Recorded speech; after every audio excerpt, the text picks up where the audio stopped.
Hi guys, Squirrel again. So this week I am going to show you what I do after completing my breakdown on a script. The next stage in pre-production is to get handed a schedule. So the schedule is something that we follow throughout the shoot, and it's pretty much a day-by-day schedule of what we are going to be filming. Most people probably don't realise that we actually film out of order. So the schedule's there to help us shoot, show us what our stages are. So it might be from scene 1 to scene 8 to scene 26 to scene 4 in one day. So that's what the schedule's for. So I'm going to try something new. Sorry for changing up a few things. I've got my iPad here and I'm recording the screen as I go.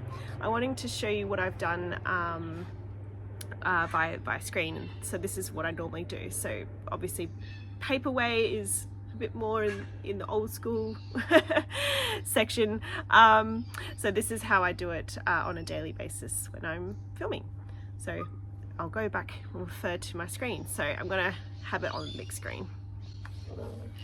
So as you can see here, I've got my lovely script that I've made up. I am not a script writer. I do apologize for any of the format being incorrect. I just mocked up something really quickly just to show how to break down the schedule and then a call sheet later on. So apologies for all those amazing script writers. This is not up to standard. Anyway, you got the general idea. So you can see that I've gone through and I've highlighted all my with my different colors, so breaking down. So I've got I've got yellow for props, I've got blue for set deck, I've got a red for vehicles, I've got green for graphics, purple for special effects, I've got orange for animals, and then I've got like a cyan color for notes. So you can see across these two I've just written a very short script and omitted a few scenes so I could just get through. So if you see on your script and something's written down as omitted, so I'll just go highlight that down here. Omitted means that they've basically cut it, but they keep the numbers in there just so they're like, where's the scene number? Oh, it's been omitted, so we know that that's been cut. So the next stage is I've actually split my screen in half, so hopefully you can read it properly. So on my left hand side I have my script, so this is the script side. Then on the right hand side is my schedule. You can do this with a computer, so you can have two screens if you want to do it that way, or if you've got paper you can have your script on one side and then your schedule on the other. So my next stage is that I go through my color coding and I transfer those notes onto the schedule. So for example, down here you've got the hot mug of tea. So I will transfer that over into my schedule. So I'll write hot mug tea. And I'll also put repeats because there's most likely chances that that person's going to drink some tea. First item. The next is papers are thrown around, so we need to have some papers. And then there's pens scattered, so there needs to be some pens. Got a small blanket that she wraps around herself, so we're going to have a small blanket.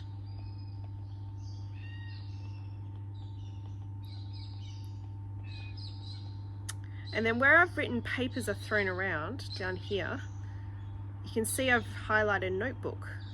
So that is me thinking outside of what is more than just paper. So this is on the schedule here. You can see that the first AD will list what's scripted.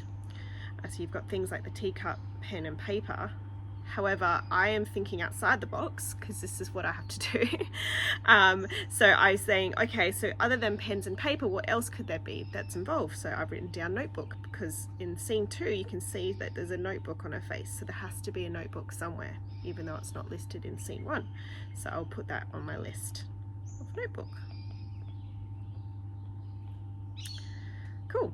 Now if I write too big, this program's quite good, so I can just highlight everything and then I can just change the size to make it whatever size I want to have, fit it in. The next part is going into blue, so set deck. So I change my color, change my color. So I've got listed a backyard fence, so that's something that I will describe with set dressing or set deck related. Backyard fence. Then I've got back garden, so I just put a garden. So this is building the scene so I know where we're taking place. Even though it's listed as back porch, it's actually specifying where exactly we're going to be. Tree. Put a tree in there just in case the set dressing team have to put a tree in, or we have to move a tree. Sometimes if there's a tree in a pot, we might have to move it around depending on what camera is requiring. And then it says sits down. So down here you can see sits down. So I'll be listing seating. So some kind of seating. We don't know what kind, but there's seating because she needs to sit down. And then the back porch. Back porch. So far you can see I'm starting to build up all my notes, very messy handwriting, all my notes that have been transferring over. The next part would be my red, but I don't have any vehicles, as you can see. Then the next one will be graphics, don't have that either. So it's going through my list of what I've got listed. All right, we've got animals. So orange. So I've got, as you can see on the schedule side here, I've got Chino listed as an animal, so we know that he's involved. But I'll write my own note, so I'll put Chino. And the other thing is up here where it says on the script side, I've got small bird. I said real or VFX because, to be honest, animals are hard to work with. So it might not work if it's a real bird. So I'm going to put down small bird. Under the animal list, because it is technically listed in the script, but that would be a note later. So going through my list of all my colors, I've done my yellows, I've done my blues, blah blah blah blah blah. Now we're getting to the cyan color, which is my notes. So what will be the next stage is that I'm going to take notes like this, whereas does she have a laptop? So this is something I've written as well, included in my papers are thrown around, because we're building the world, we're building up the world, and the director might be like, oh, it's not scripted, but I want them to have a laptop because actually she's not going to have too many papers, it's going to be this instead. So it's those kind of questions that we ask. So I'll put that to the side. Let me just move this over so I can actually fit it. So I would say, here's my note, does she have a laptop? Does she have a laptop? Great. This will come into the fact of the bird as well. Is a bird VFX or real? So I'll put another note, bird VFX or real. If it is a VFX, sometimes they have asked for props department to supply like a stand-in. So then there's something the cast can look at, or in this case the dog, and something that we can reference later so we know that the eye lines are correct. So I might put a little in brackets, stand in question mark. So that's a question I can ask later. Oops, I wrote later. Stand in bird question mark. Great. Okay, cool. One thing I've also listed is, you can see here I've got Chino is the border collie, but I've written dog collar question mark because most likely he's a pet dog collar. Now it is listed in orange, but that's just me because I'm going with my notes of it's a dog, but that would technically be in the props department, or depending on the era it could also belong to the owner. So I would list it in props and go dog collar.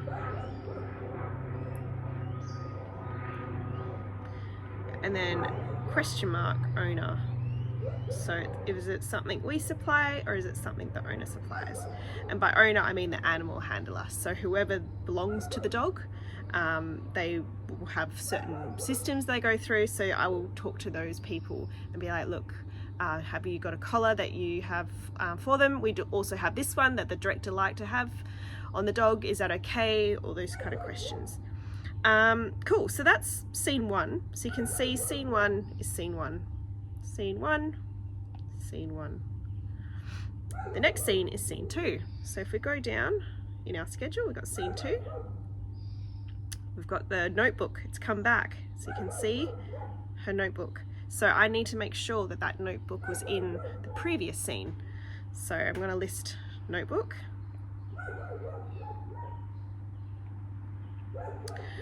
The other way you can do it, because it is almost a continuation even though time has passed, is that if I get rid of that, I can highlight my notes that I've already done and I can copy it and make it a lot quicker. Oops, copy and paste. And then I've already got my notes, so I know that those are carried on from the previous scene. Same with these. We're still in the backyard, we've got the garden, we've got Chino, all those things, so I can highlight these items, copy those, paste that into the next scene. Whoops, it's getting stuck. Sorry for my next door neighbour's dog barking. Mine I had to lock inside because he was barking. Okay, so the other note in scene 2 is that I've got time has passed, but how much time? So that's something that I've asked because it could relate to our the way that we've dressed the table and also the cup of tea that she walked in with. So if time has passed, if it's been like, say, 2 hours since time's passed, she's drunken all her tea, hopefully. Otherwise she might have been neglecting it. And maybe she's sort of scattered more papers around, and so she's changed up the scene a little bit. So we can have the ability to change it around. So I will write down in my notes how much time has passed. So get my cyan color. How much time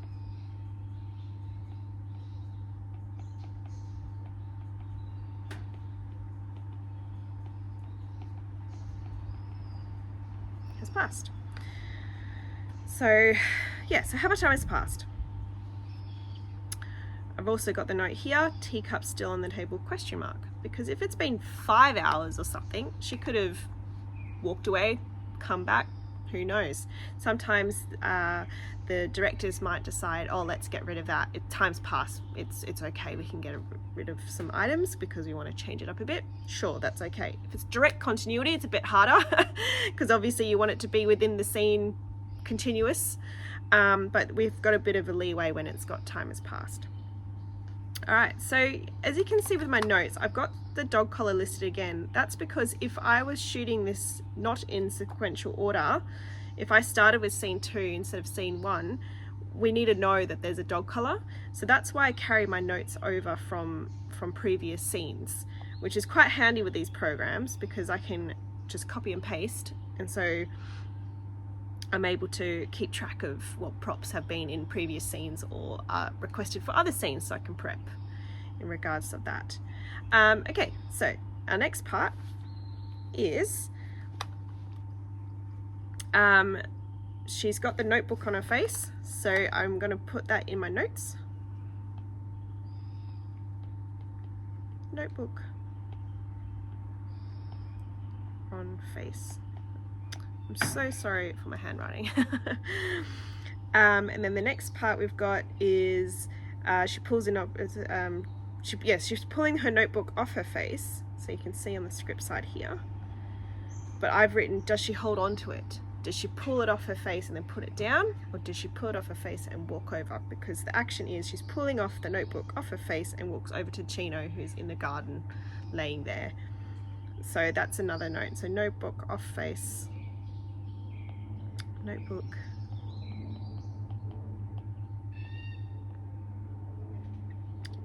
with her, question mark. It's a little bit messy, but you can get the general gist of what I'm trying to achieve. I'm pulling the notes over from my script over to the schedule, putting my my questions on the side, color coding my props, my set deck, all those items, so it makes it a bit easier for me to look at what I need for the day, because in theory that's what the call sheet's going to look like. It's going to have the same kind of layout. Sometimes they change and rearrange the days, so it's good to have everything listed, and then all I need to do is do a bit of a copy and paste onto the call sheet. Alright, so I'm just going to do a little bit of a cut, finish off my schedule, and I'll show you what I do after that. Okay, so I have completed my schedule. You can see my notes have been transferred from my script over to my schedule. One thing I wanted to point out with this schedule, we're shooting out of order. So you can see we've got scene 8 and scene 6. The most likely reason is that scene 8 is actually an interior scene and scene 6 is an exterior scene. So scene 6 is required to be nighttime. They probably need it to be a bit darker, so they change it to an interior scene first, just so we can get the light correct. Another thing I wanted to point out is that over in scene 8 I've written Atmos. So it's not listed anywhere on the script. Atmos is my note. It is a special effects item which is relating to haze. So what we do is we put a little bit of haze machine in a room and it gives it a very nice soft effect for camera. A majority of the time DOPs do request it, which are directors of photography. They're the ones that are behind the camera. So it just gives them a nice little effect, a nice soft effect. So I put that in my notes in scene 8. As you can see, I've got scene 8 and there's my Atmos. The other thing I've listed is a wet plate in a sink. It's not technically special effects, but I've just put it down as wet because it is water. So I've just made a note that we need to have the sink that's wet. Doesn't really come across special effects, but it's just my brain. That's how I work it out. If you decide that that's something that you want to list in props, go for it. This is just your method. You do what you want with it. Cool. So one thing I've listed in scene 8 here, you've got take note of which shoulder the tea towel goes on. So she puts a tea towel over her shoulder. We need to make sure we take note of which shoulder she's putting on, because she's going to be heading out the back door to Chino, which means that anything past scene 8, for example scene 9, which is I've not created, she's walking outside, the tea towel needs to be on her. So that's the time where we need to take note of which shoulder it's on, hence why I wrote a note. I'd put another note that she's washing the dishes, because we need to also know that we have to create some world of her washing dishes. Is it going to be completely soapy? Is it going to be all full of just water? Is it going to be just her drying with a tea towel? So these are little notes that I've put down onto my schedule. Now, this is where you have to make sure you're on top of things.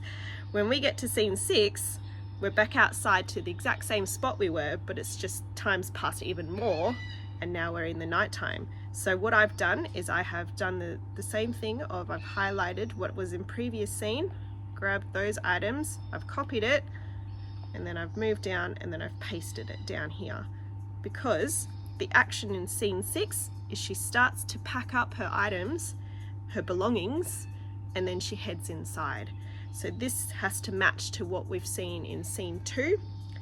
Because time has passed, there is also that chance of having a little bit of freedom, of creating a bit of movement. So she's maybe moved her cup of tea out the way, she's maybe moved her papers and scattered in that regard, but it still needs to be existing in the world.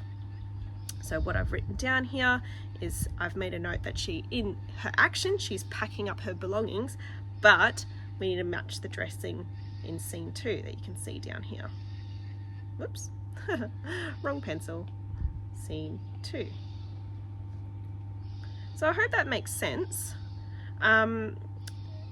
So far it probably looks very messy, but that's just me breaking down and how I work on how to itemize everything. One other thing that I wanted to point out, so I'm flipping again, scene 8 is that she's finished dinner, but I've made a note of is there any remnants of the dinner making, because in scene 7, which isn't on the schedule, she's prepping dinner. So I've made a note in, no I haven't made a note, oh gosh, here we go, I'll make a note.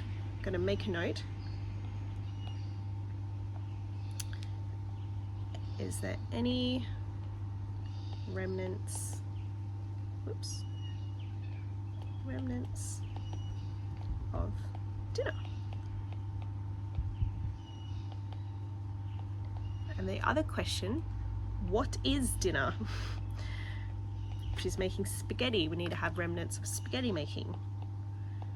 But because we're not shooting this scene until another day, we haven't shot it, so we need to pre-think what it's going to be. So that's kind of the items that you need to it's kind of the thinking that you need to go ahead with doing this breakdowns of schedules and scripts. I probably have missed a few items again because I've been rushing through, but I hope that makes sense. That's how I break down a schedule. And then next week I'll show you how to transfer those notes onto a call sheet, which is, again, the schedule is an overall look of the whole entire shoot, whereas the call sheet is a day-by-day schedule that we refer to. So that is kind of how they kind of all interconnect with each other. I hope that makes sense. I hope you enjoyed it, and I'll see you next week. Thank you, guys.